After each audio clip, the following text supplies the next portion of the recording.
রাজ্যের বিভিন্ন জেলাকে পিছিয়ে ফেলে সুন্দরবনের প্রত্যন্ত এলাকায় প্রতিষ্ঠিত হলো জৈব গ্রাম। অবিশ্বাস্য হলেও সত্যি, রাজ্যের বিভিন্ন জেলাকে পেছনে ফেলে দক্ষিণ 24 পরগনা জেলার মথুরাপুর 2 নম্বর ব্লকের রায়দিঘি বিধানসভার নগেন্দ্রপুর গ্রাম পঞ্চায়েতে সুন্দরবনের প্রত্যন্ত এলাকা কনকন দিঘি গ্রাম গঠিত হলো জৈব গ্রামে, যেখানে প্রায় 3000 পরিবারের মধ্যে প্রায় 90% পরিবার রাসায়নিক সার ঔষধ বিসর্জন দিয়ে জৈব দিয়ে তৈরি ফসল খেয়ে সুস্থ সাবলীনভাবেই জীবনযাপন করছে। বিভিন্ন প্রশিক্ষণে হয়ে বাড়ি বাড়ি তৈরি হচ্ছে ভার্মি কম্পোস্ট বা কেঁচো সার, এমনকি গাছের রোগ পোকা নিয়ন্ত্রণে সুসংহত পদ্ধতি মেনে বিভিন্ন জৈব পদ্ধতিতে গাছরা দিয়ে তৈরি হয়েছে জৈব ঔষধ, যা ব্যবহার করে রোগ পোকা নিয়ন্ত্রণে সাফল্য লাভ করেছে এলাকার চাষিরা। প্রায় 3টি পরিবারের মধ্যে চাষ হচ্ছে জমিতে মিশ্র ফসল, যেখানে একটি বাগানে একই সঙ্গে চাষ হচ্ছে ফল গাছ থেকে শুরু করে বিভিন্ন ধরনের সবজি।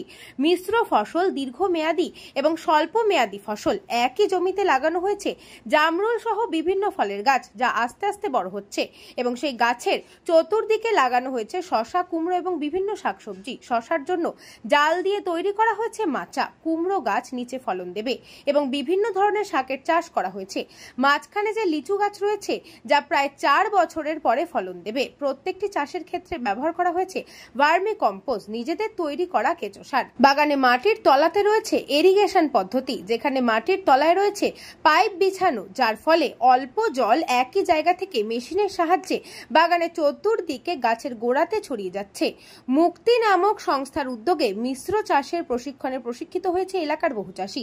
নিজেরা যেমন খাচ্ছে তেমনি অতিরিক্ত ফসল বিক্রয় করে রোজগারের মুখ দেখেছে। রাসায়নিক বর্জন করেই জৈব ফসল খেয়ে কিছুটা হলেও রোগ নিরাময় হচ্ছে দাবি চাষীদের। আপনারা দেখছেন এখানে জৈব চাষ করেছি আমি, জৈবতে সমস্ত গাছ চাষ করেছি। এখানে আমার ফলের বাগান আছে, তার পাশে আমি মাচা করেছি, করে আমি শসা দিয়ে, হ্যাঁ সাথী চাষ আমার অ্যাকচুয়ালি এটা ফলের বাগান, তার সঙ্গে আমি সাথী চাষটা করি। চাষ হিসেবে আমি শসা দিয়েছি, ঝিঙে দিয়েছি, আবার নিচে কুমড়ো দিয়েছি, যেটা নিচেতে হবে। ফলের পাশে আমি ডিপ ইরিগেশন করেছি। আপনারা দেখবেন এখানে পাইপ পাতা আছে, যেটা ডিপ ইরিগেশন।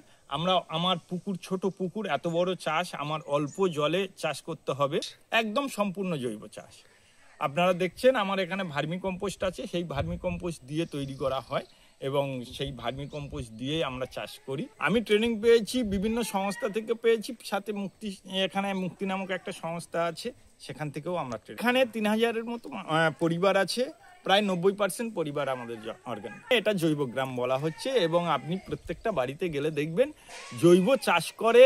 যদি জৈব তারা চাষ করে, তাদের ভার্মি কম্পোস্ট অবশ্যই দরকার, আর গরু অবশ্যই দরকার, কারণ গোবর ছাড়া অর্গানিক চাষ করা যায় না। প্রচুর লাভবান হচ্ছি। যেখানে আমার রাসায়নিকে গেলে আমি ছোট্ট করে বলি, একটা বাগানে 10 টাকা খরচ হতো, সেখানে অর্গানিকে গেলে আমি সেই ফসল পাবো, কিন্তু সেখানে আমার 1 টাকা খরচ। ব্যুরো রিপোর্ট, নিউজ পঙ্কো time. St. Augustine's Day School, Barakpur. Success for every child. Admission open 2026 to 2027. Contact number 900793 4555.